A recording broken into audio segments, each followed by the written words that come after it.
Bonjour à tous et bienvenue sur boursicoté.com pour cette nouvelle analyse technique forex, matières premières et crypto-monnaie avec une paire de devises euro-dollar qui valide son objectif.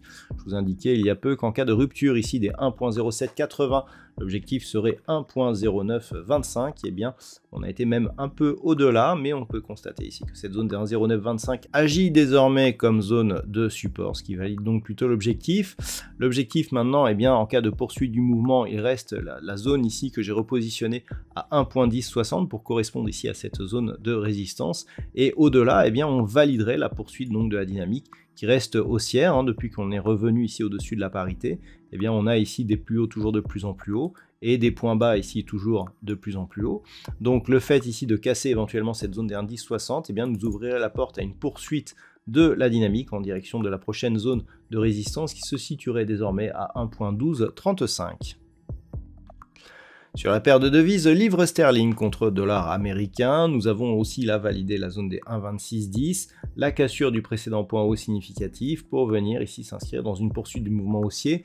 Là aussi, on avait une validation d'objectif à 1.2750. Cette zone a été cassée. On est même bien au-delà aujourd'hui puisqu'on se rapproche de la prochaine zone de résistance majeure des 1.2870. Attention toutefois, nous commençons à avoir une configuration légèrement excessive. On a beaucoup connu de hausse ici sur ce mouvement. On est presque totalement à l'extérieur des bandes de Bollinger. Une phase de consolidation n'est pas à exclure tant que l'on ne repasse pas sous la zone ici des 1.2680. La dynamique haussière ne sera absolument pas remise en cause. Sur l'or, c'est toujours le statu quo avec des cours qui continuent à osciller ici autour de la zone des 1957-1960 $ l'once. Ce que l'on peut constater aussi, c'est que la moyenne mobile 20 exponentielle ici en rouge continue à agir comme résistance sur l'évolution des cours. Donc on reste dans une dynamique qui se neutralise certes, mais qui a une petite prédominance baissière. On a eu d'ailleurs un contact avec la bande de Bollinger inférieure hier, donc clairement, même avec cette neutralisation, nous pouvons considérer que la dynamique ici reste baissière d'un point de vue très court terme.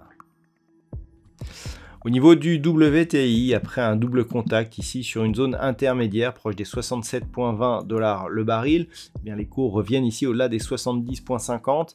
Là aussi, la moyenne mobile 20 exponentielle semble plutôt agir comme zone de résistance. C'est toujours le cas sur la bougie actuelle.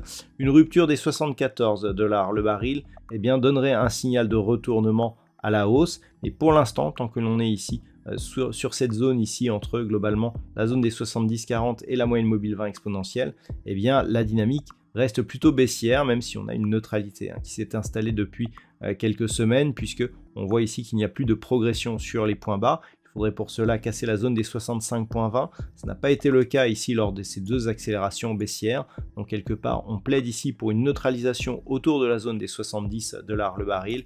Et donc seule une sortie ici qui serait symbolisée par une cassure des 74 $ le baril nous donnera un signal éventuel de retournement.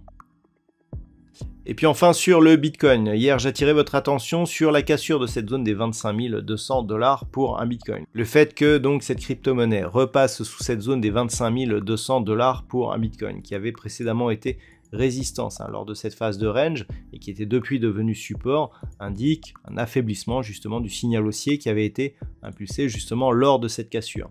Donc clairement, même si on voit ici que les cours sont en train de remonter, on est toujours globalement sous la moyenne mobile 20 exponentielle suite à un contact ici sur la bande de Bollinger inférieure avec un nouveau plus bas significatif.